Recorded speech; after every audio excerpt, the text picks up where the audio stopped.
GST যেটা goods tax হিসাবে পরিচিত, আপনারা সবাই জানেন, সেটা নিয়ে আজকে বলবো।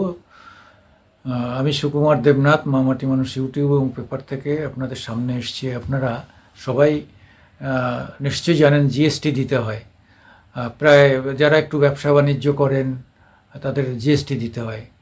এছাড়াও যারা প্রতিদিন জিনিসপত্র কিনছেন, হ্যাঁ, তাদের জিএসটি কাটে। মানে খাওয়া থেকে আরম্ভ করে খাওয়া দাওয়ার যা কিছু কিনবেন জিএসটি জিএসটি জিএসটি জিএসটি একটা মানে সমস্ত মানুষের হেডেক, মাথা মাথা ব্যথা।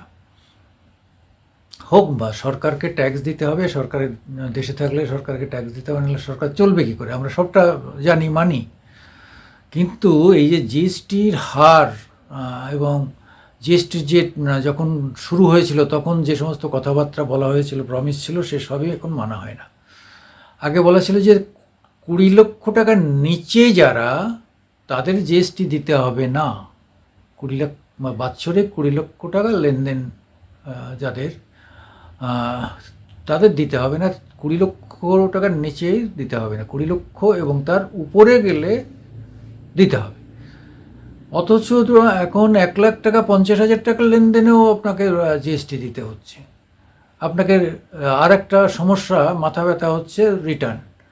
আপনার যদি 50,000 টাকাও ইনকাম থাকে, তাও আপনাকে 3 মাস অন্তর জিএসটি রিটার্ন জমা দিতে হবে।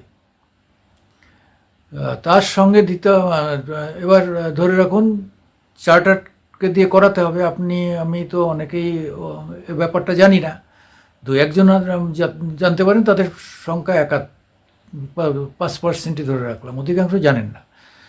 তাহলে একজন চার্টারকে এনগেজ করতে গেলে সে 3 মাসের অন্তর একটা রিটার্নের জন্য 1,000 টাকা নেয়, অনেকে বেশিও নেয়। আমি ধরে নিলাম তাহলে বছরে 4টে রিটার্ন জমা দিতে গেলে 4,000 টাকা দিতে হচ্ছে। তারপরে আসছে তাকে আইটি ফাইল করতে হবে, ইনকাম হোক বা না হোক তাকে আইটি ফাইল করতে হবে, ইনকাম ট্যাক্স ফাইল। তাহলে বছরে ইনকাম ট্যাক্সটা, এই ফাইলটা রেডি করতে গেলে কেউ 5,000 নেন, কেউ 10,000 নেন, যার যার রেট অনুসারে এটা দিতে হবে। তাহলে একটা লোক 50,000 টাকা টার্ন ওভার করে বছরে, তাকে শুধু মেনটেন করার জন্যে চার্টারকে দিতে হচ্ছে 15 থেকে 20,000 টাকা। ভাবুন তো দেখি, যা টার্ন ওভার তার অর্ধেক এইভাবে চলে যাচ্ছে। এর তো গেল, এরপরে ব্যাংকে ছুটতে হবে, সেখানে একটা হ্যারাসমেন্ট আছে। আপনি এই রোদে ছুটতে হবে ব্যাংকে, সেখানে যেয়ে বলতে হবে আমাদের এটা দেন, আমাদের এই থেকে এই পর্যন্ত স্টেটমেন্ট দেন। অনেক ব্যাংক অনলাইনের দেয় বটে, কিন্তু অনলাইনে দিলেও সেটাকে আবার খুলে আবার তা প্রিন্ট আউট করতে হবে, সে আর এক যন্ত্রণা। সেটাও সবাই পারবেন না। বয়স্ক মানুষ হলে বলুন, এই অবস্থায় যারা হাঁটতে পারেন না তাদেরও যদি ছুটতে হয় ব্যাংকে এবং সেখানে বসে থাকতে হয়, পরপর 2 দিন যেতে হয়, এটা কী ধরনের নির্যাতন, জিএসটির নাম করে কী ধরনের অত্যাচার চলছে।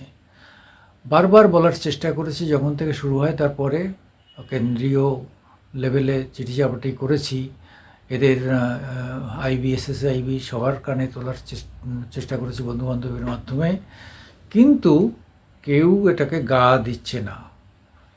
তার ফলটা আজকে ভুগতে হচ্ছে, যে নিম্নবিত্ত এবং নিম্ন মধ্যবিত্তদের এর জন্য, জিএসটির জন্য অনেক বেশি সাফার করতে হচ্ছে।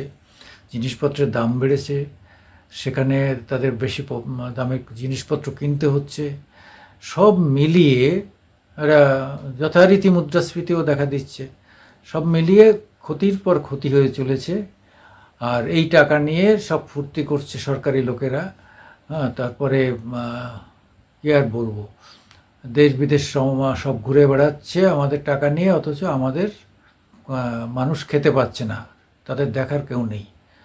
আর জিএসটির অত্যাচারে অতিষ্ঠ মানুষ।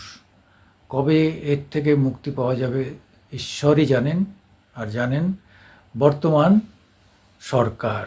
নমস্কার, সুকুমার দেবনাথ, মামাটি মানুষের পক্ষ থেকে আপনাদের সবাইকে ধন্যবাদ জানিয়ে, আমাদের ইউটিউবে আপনারা একটু লাইকস দেবেন, শেয়ার করবেন। ধন্যবাদ।